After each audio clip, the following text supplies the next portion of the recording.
Trois sardines sur un banc de Michael Escoffier et Chris Di Giacomo. L'atelier du poisson soluble.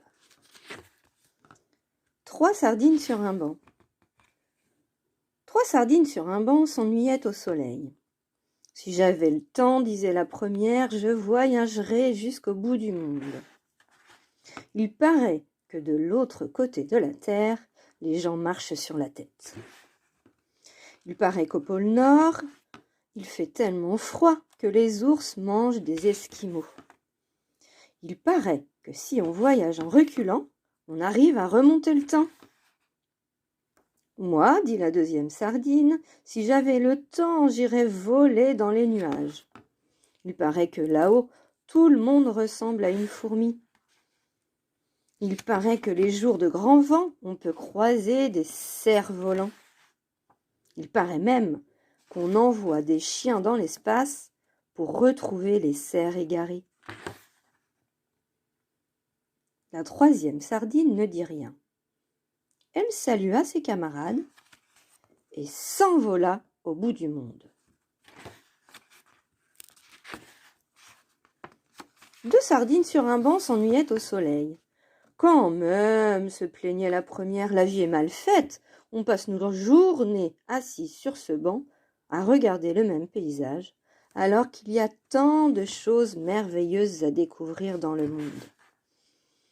Il paraît que rien n'est plus beau qu'un chant de baleines au soleil couchant. Il paraît qu'en été, certaines plages sont couvertes de rats de marée qui viennent assister au spectacle.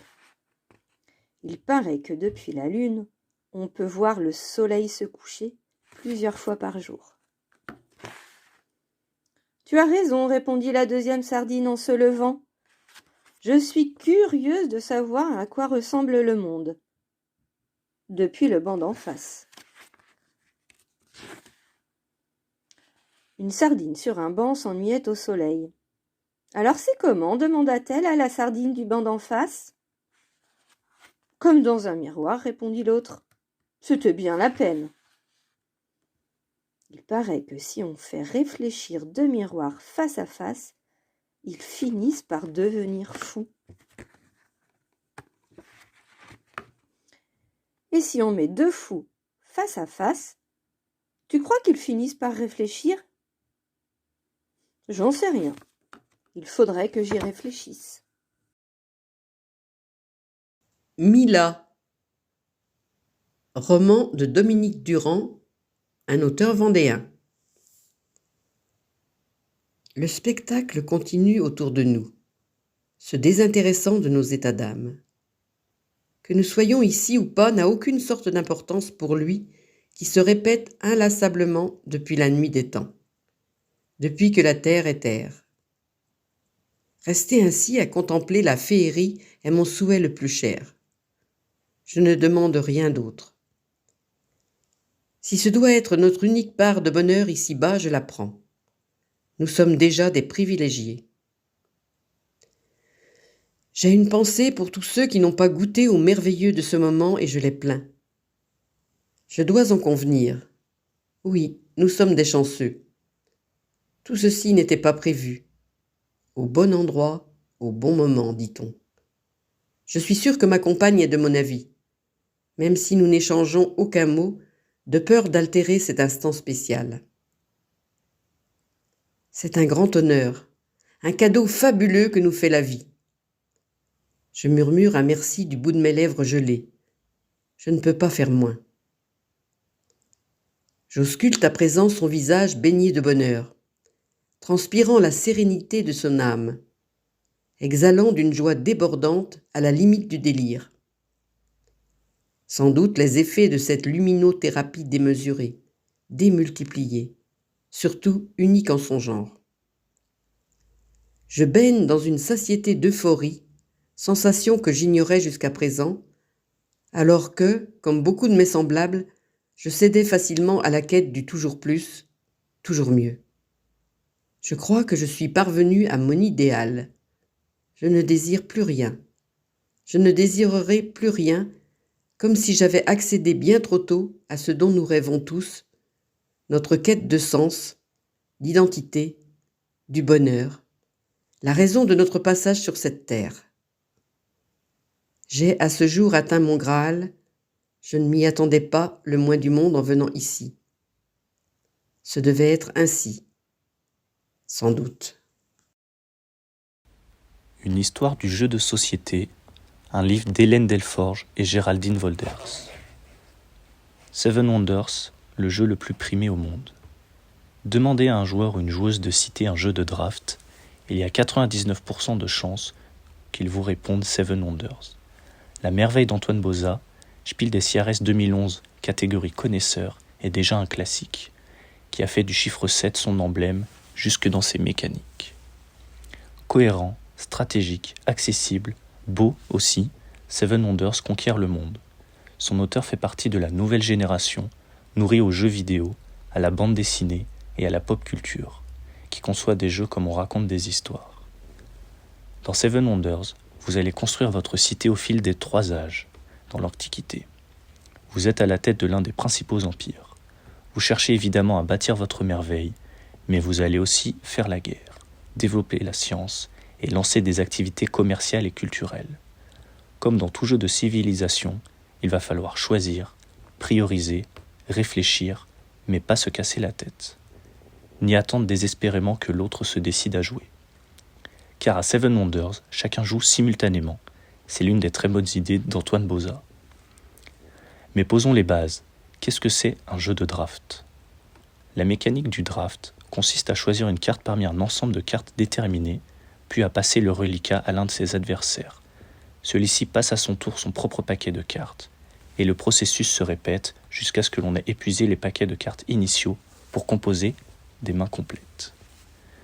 Ce système est fort, car il permet aux adversaires de présager ce que les différents participants peuvent avoir choisi, mais aussi de composer soi-même une main équilibrée.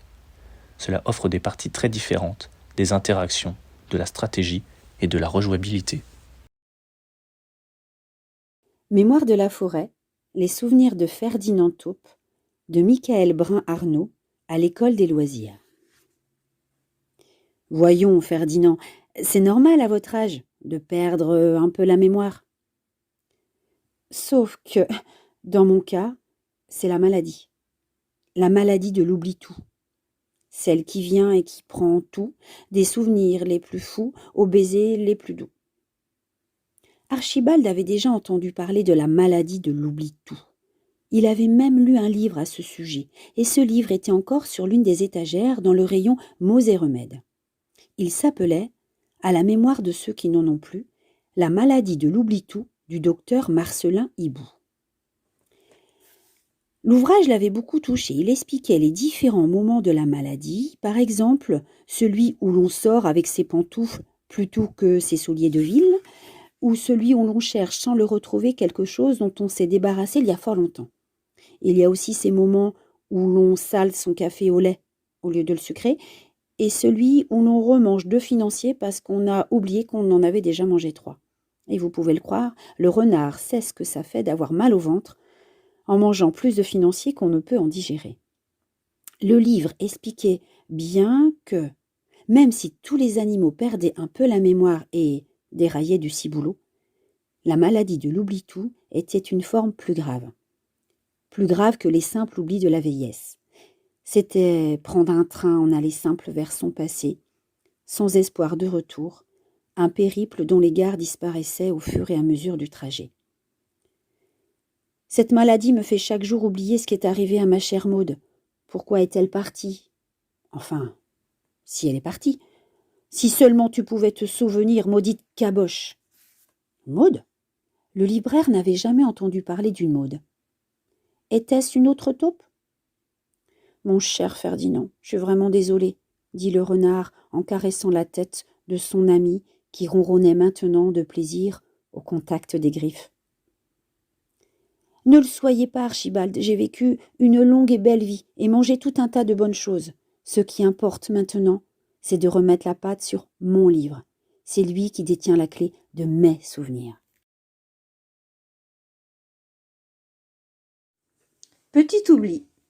Un livre de Charlotte Legault aux éditions du Rouergue. Oh là là! Misère de misère. Ben, j'ai un petit peu oublié que c'était ton anniversaire. Pas le moindre petit bout de ficelle ou de papier. Même pas un tout petit caillou ni un refrain à chanter. J'ai honte d'avoir oublié. Je me sens tout confus, moi qui ai une mémoire d'éléphant. Oh là là, ma tête! Comment je vais faire, moi? T'aurais pu me le glisser à l'oreille, juste pour me le rappeler. En plus, ça m'arrive jamais. Ça m'arrive jamais. Enfin, sauf aujourd'hui. J'ose pas t'appeler. Je suis timide. Comment je peux t'expliquer?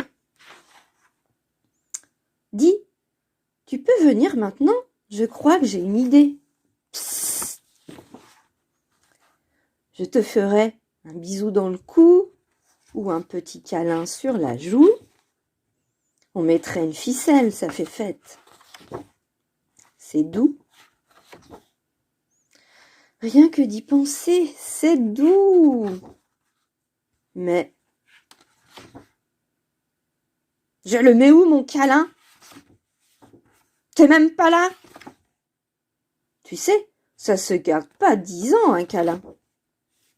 Psst, dépêche-toi. Mère agitée, attrait agité. Sophie Bassignac. Épilogue. À la fin de l'été, la station balnéaire se vida en quelques jours, transformée soudain en décor de cinéma abandonné. Et comme chaque année, le spectacle du grandiose de l'automne se joua sans spectateurs, ou presque. La saison morte fit ressortir ses vieux. Momentanément gobés par la foule des estivants, ils reprirent possession des lieux, résistant au froid, à l'ennui, aux magasins fermés, au vent qui vous claquait les joues. Les hortensias rouillèrent dans les jardins. Du haut des falaises de la côte sauvage, les rochers avaient des têtes de caïmans, et, tentés de nouveau par le vide, on picolait pas mal pour se préparer à l'hiver. Les cormorans faisaient sécher leurs ailes sur les pierres, l'œil perdu à l'horizon, dans la frise de pétroliers en partance pour l'Afrique. La mer huîtreuse oubliait de séduire, faute de combattants, et les pins centenaires continuaient à mourir dans les jardins, leurs vieux troncs en peau d'éléphant lacérés par les embruns. Marilyn ferma les chambres d'hôtes, et chacun reprit ses marques dans la maison. Il avait fait beau presque tout l'été, un miracle dont on parlerait longtemps dans la station.